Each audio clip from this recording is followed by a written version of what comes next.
do not yet own this book, if you have not yet left us a review on Amazon, go to Amazon.com.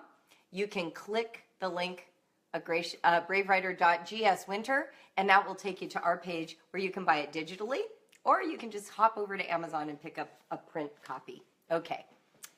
Thank you so much for joining me every week at the same time, Monday, 11:30 Eastern. Today we are reading from A Gracious Space Winter. Today is day 22, and the title is It's the Process, Baby.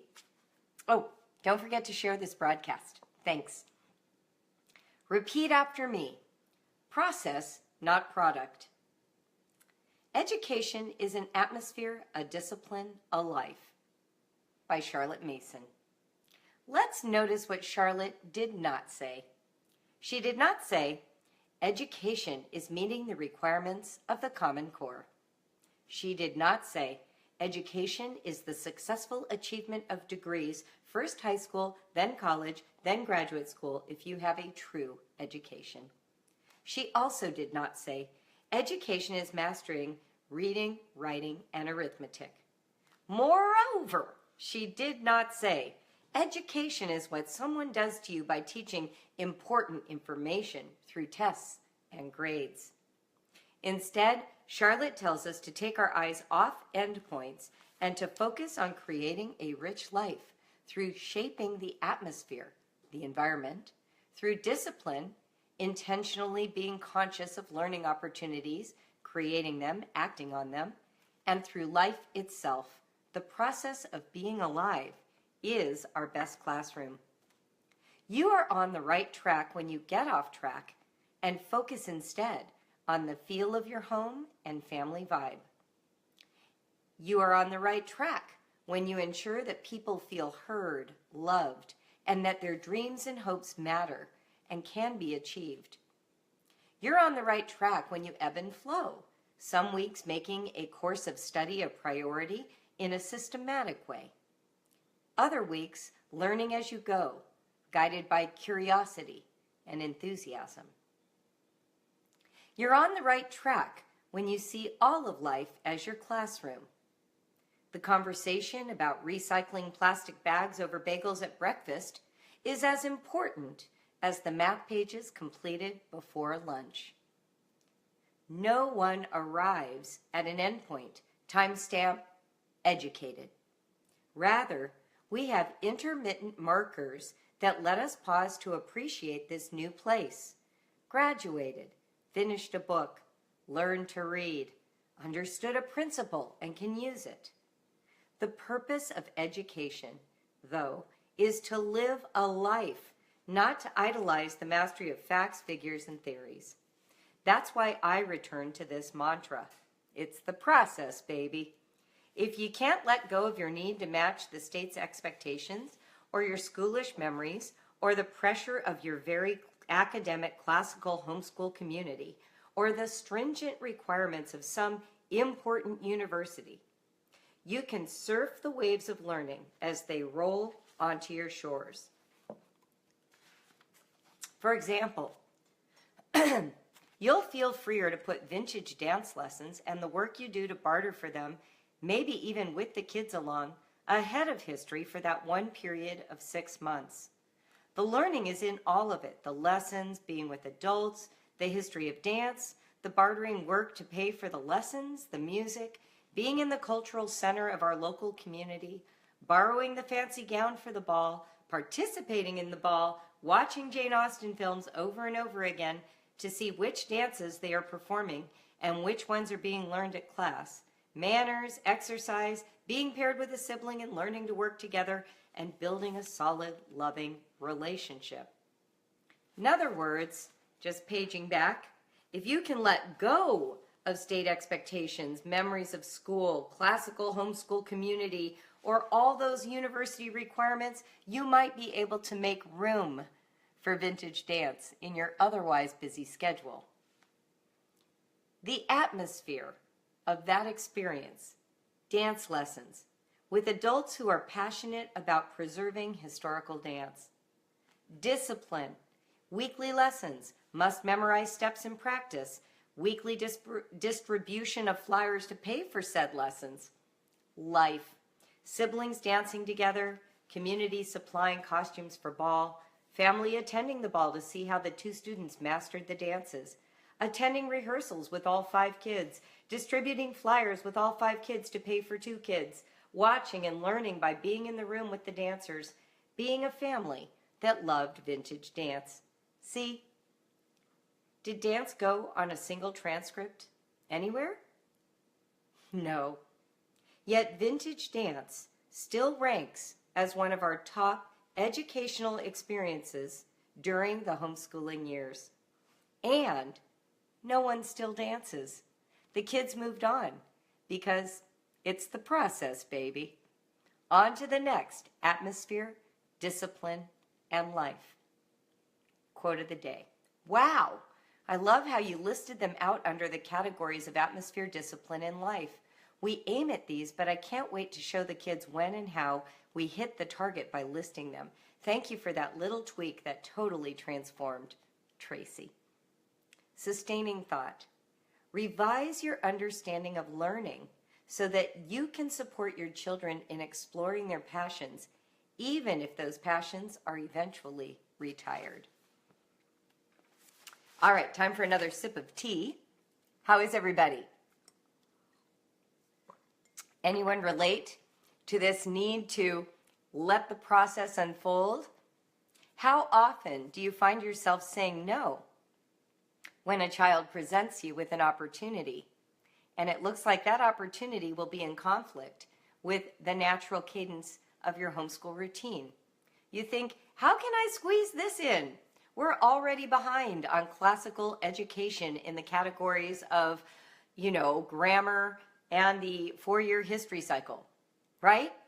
How can I squeeze in vintage dance when I have 5 children at 5 different levels and they're already busy and I'm already behind? How do we make room for passion? Why wouldn't we make more room for passion? One of the things that I like us to think about when we're thinking about what homeschooling accomplishes is to remind ourselves of our own literal experience when we were being educated ourselves, whether at home, like some of you, or today, looking back on school. For me, I was a school kid. I wasn't homeschooled. And when I look back, the things that stand out in my memory are not just the content confirmations of tests and quizzes and oral reports. What stands out for me are those moments when I suddenly saw around the corner to that educational opportunity. And I didn't even call it that in my own mind. I called it fun. I've shared a story before, and I'll share it again now because many of you are new. In fact, if you have friends who aren't watching, go get them. Share this broadcast because I'm about to lay out for you some examples of how you can implement both your academic objectives and the notion of things being engaging, fun, creating that atmosphere around the discipline, engaging with all of life, not just the tasks of education. So when I was in school, I had this one teacher who was phenomenal. She was able to take the opportunity of learning and make it practical for us. One of the things she did, I'm going to pause for a moment because there's a great comment here.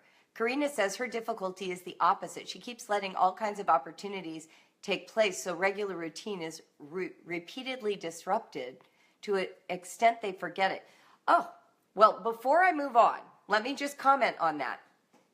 One of the ways that you can do this is to think about your routine as something you actually do follow. And so if you have an educational opportunity like vintage dance, then you want it to fit into that. I had 5 kids, and we couldn't all play sports all the time, or we would get nothing else done. So I had to rotate which child got to be in a sport based on the season. We could only do 2 at a time. Another thing that we did is when we did have something like a vintage dance rehearsal, and all 5 kids had to come, but only 2 performed, I sat and I read books aloud to the other 3. or we did some of our phonics work while we were sitting in the corner. In other words, I made use of some of those times to focus on a smaller number of children. So one of the things that will be your challenge, Karina, and other moms or dads who are like you, is remembering that you can integrate some of those subjects, some of that routine habitual practice into these outings, into the life that includes. And striking a balance is the challenge. So what I was going to share was this. I had a teacher who was teaching us about the Aztecs at the time, and she had us look at all these pictures of vases and the different patterns on those vases. We came to class one day, lump of clay at everybody's seat. We fashioned those clay lumps into vases. We painted them, matching the designs that were Aztecan. The teacher took them and fired them so that they were shiny and beautiful. When we returned to the classroom, there were hammers at the desk, and she asked us to smash them, which was horrible because we just had these beautiful clay pots. She scooped up each clay pot into a box, and the next day when we came back to school, she had buried them in the dirt in a field behind the school with cardboard layers to represent the different, civilization eras. And we were put into teams where we excavated our own clay pots and then had to identify what year we found them in. We took those pots back to class. We glued them back together and created a museum with the proper notations. Now that is an extensive project. It took the place of lectures, reading textbooks, taking a test, and, film strips or whatever we did in the 70s before DVDs. She was willing to invest this huge chunk of time into a tactile, kinesthetic, participatory experience, which in the 1970s in Malibu Canyon, California, was a welcome style of education. We've lost that now. We've lost it to testing and Common Core and the notion that mastery of information is more important than an immersive experience. But I remember that experience. I remember what it felt like. I remember identifying temporarily with archaeology as a passion, as something I might want to do with my life. I became curious about history and civilizations because of immersive experiences, and I majored in history in college. Yes, the information is important. The facts, the gathering of facts is important. But it has to be, I love to use the image of a bicycle, 2 pedals. You push down on the facts and information and you come up on experience, connection, and encounter. Then you push down on encounter and experience and come up with information. And Karina, what you're describing is pushing on that one pedal all the time, but not giving the opposite push for the information. So think about toggling between the two. The process matters. It's an atmosphere. It's the context. It's the experience combined with the discipline, actually painting Aztec designs, not just being handed a paintbrush and saying, go ahead, put smiley faces on these. We actually were working with real material about a real nation from the Americas. And then we were doing archaeological work that was a facsimile of it, that invested in that experience, a life. And I have many experiences like this from school. I remember I had a teacher in high school who had spent time in Red China right after the Cultural Revolution, before we knew how many millions of people were killed. So he was still enamored with Red China. And he came back and brought this huge banner and hung it in the classroom that said, friendship first, competition second. And for an entire month, we took all of our tests as groups, because in China, they were experimenting with test taking through a community rather than individual effort. Now, one of the things I learned from being in that class was the value of collective contribution to ideas, to problem solving, and to even managing competing personalities. The tricky part was we were still being graded. So even that was a learning experience for me. How did grades interfere with true collaboration? These were meta lessons embedded in a social studies class. So I want you to think about that when we're talking about the process.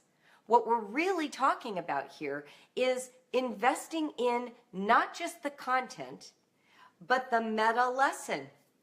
What is my child learning right now? Is she learning how to be resentful or how to do math?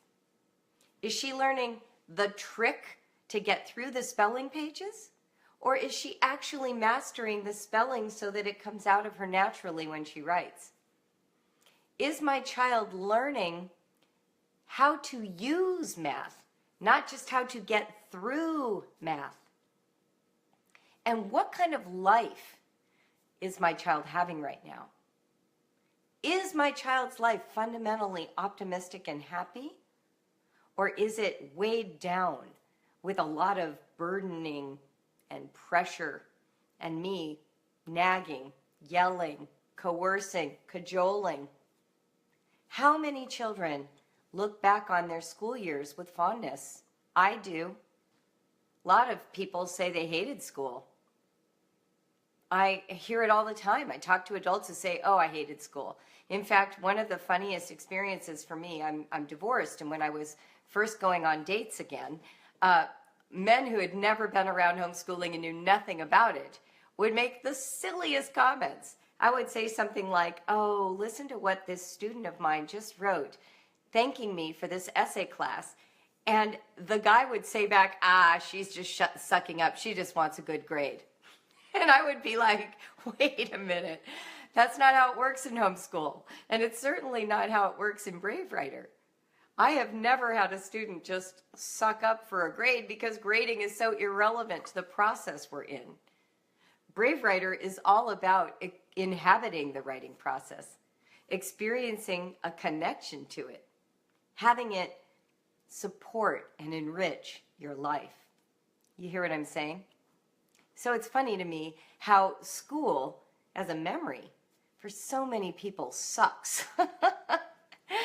But for me, it really didn't. I mean, yes, there were classes that were drudgery. I'll never forget taking a social studies test in 8th grade. It was a true-false test. And when the test was over, we turned in our papers, and one of the students, who was like the teacher's pet, was given the task of grading the tests right away. And I watched this kid sit down with the stack of tests and just going through, whipping through, never consulting a key. And I watched this happening, and the teacher was nearby, and the class was just sort of hanging out. We were allowed to just sort of hang out for a little bit. And I said, how is he doing that? He doesn't have the answer key. And she said, every question on the test was true. Every statement on the test was true. So if he sees a false, he knows it's a wrong answer. And I had this shudder run through me. I had had about 5 or 8 statements that I was unsure about whether they were true or false. And when I had flipped through my pages, I had noticed that I had given so many things trues. I assumed there had to be a few falses in this test. So I marked them as false. I marked them as false. Isn't that terrible? I got a lower grade because I was playing the psychology of the test. I wasn't actually just considering the content, and I felt so tricked by this teacher because I was an A student, and it really irritated me that I wasn't actually being called to consider true or false. I was being called to consider her test strategy. And that has stayed with me my whole life, just as much as the Aztec jars. But guess which teacher's name I remember? Mrs. Fagan. I do not remember the name of the teacher with the true-false test because I was mad at her for the rest of the year. And I thought, I hate this. I've always resented multiple choice and true-false tests. I feel like you're supposed to get inside the mind of the test generator, not actually demonstrate what you know. It's why I chose history as a major. I knew if I had the opportunity to write essays, I could actually demonstrate what I had learned. Whereas if you put me in psychology where it was true, false, and multiple choice with 6 answers, All I wanted to do was demonstrate what I knew, not try and crawl inside the brain of the instructor to understand the nuance of the question and match the corresponding answer. That didn't work for me. That's not how my brain works. So when we're talking about the process, just bringing it back around now, education is not a test to pass. It's not a collection of facts to master. It's not a system to get through. It is creating a life rich with connection to ideas, to stories, to information, to processes, theorems, principles that can be applied to life. Yes, growth over grade, absolutely. And we want our children to actually have a good life while they're doing it, to not resent us, to not feel like waking up in the morning is a disappointment because I'll have to go back to doing hard work that mom is going to yell at me about. Know what I mean? Good, good, good, good. Anybody have any questions? Thank you for commenting. I'm scrolling back to see if there are any questions I missed. Oh, I'm so glad to see some of you joining for the first time. If you are new to the broadcast, definitely say so in the comments. I always go back later and read them and like to welcome you personally. So that's it. What I would charge you with today is to reconsider the way you're doing homeschool in some way. Think about for a moment, how can I make this experience meaningful? And sometimes the best you can do is add brownies, right? Like that's the Brave Writer, comment. It's when things are going wrong, add brownies. Add a little enchantment, a little magic, a little atmosphere to that discipline. If you can't think of any other way to make what's being learned interesting, you can at least offer comfort food. You can at least rub somebody's shoulders. Welcome, Ashley. You came through Instagram. We're so glad to have you here. And we also have Fabiola, another newbie. Oh, so fun. That's fabulous. Joanne's new and excited. Oh, you guys, I love hearing that. Yeah, be sure to follow on Instagram. I'm at Julie Brave Writer. So I would love, love, love to have you say hello there as well. That's a very active place where I personally post every day. Hi, Lauren. Welcome. Janellen, I was trained as an education major to view learning as a cycle with experience leading to information gathering, leading to practice, leading to extension and experimentation, back to, education. Yes, I think that's a beautiful way to think about it. One of the things about traditional education in the schools is that they are trying to manage a group. And so one of the challenges is there has to be some level of control over the experience. So for instance, when Mrs. Fagan did that amazing project, it was limited to an hour, right? We had to do it in 50 minutes. We didn't have time to just stay outside and carry the whole process through for 4 hours. So if you got sick on one day out of that week, you missed a key component of what we were trying to accomplish. Secondly, not everybody's artistic, not everybody wants to dig. So some kids who really don't like that style of learning were dragged along and forced into that activity. One of the benefits of homeschool is that you can tailor these experiences. You can include ones who want to do them. You can allow others to go off and read a book or play a computer game. You see what I mean? So beneficially to us is the teacher-student ratio. And as you think about enriching the education, you can go child by child. You don't have to just go subject by subject. You can also go by season. You know, I love to say that the winter is such a good time for movie viewing and read-alouds and long craft projects like learning to knit or learning to crochet or clay modeling, because you're in the house. You don't want to be outside. And when spring hits, well, you want to move the poetry tea time to the deck, right? You want to take those nature hikes and bring the birding guide and the field guides and just explore without any writing. Just using your body, using your mouth, using your eyes. None of this scratch work across a page, right?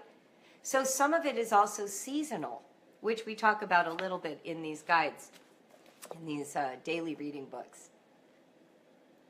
Dusty says working on her personal health makes her feel like she's not fulfilling her homeschool mom persona. Self-care is key. Yeah, so one of the things I want to caution you about is feeling like you have to throw a party every day. That's not what I'm talking about. I'm talking about connection. Sometimes eye contact is more powerful than a big party. Just actually paying attention to your child. So tell me, what's not clicking about math for you? What aren't we getting about this algorithm? Can you put it into words? I really want to know. As opposed to, I know it's hard, just do it. Or, we'll find you a tutor. Solving rather than listening. Don't we all know that story? One spouse goes in to share and the other spouse comes in to fix. Your kids don't want a fix any more than you do. Sometimes they just want compassion. They want caring. They want to know that there was a struggle in your life. I remember sharing with my kids my struggles with math openly, once I realized that they really needed to hear my struggles because that humanized theirs. I don't know if you remember the feeling, but adults, when you're a child, are really tall and they know everything. They don't understand that you went through what you went through as a child, just like them. So pulling some of those old stories out of mothballs and sharing them, maybe that's your connecting point today.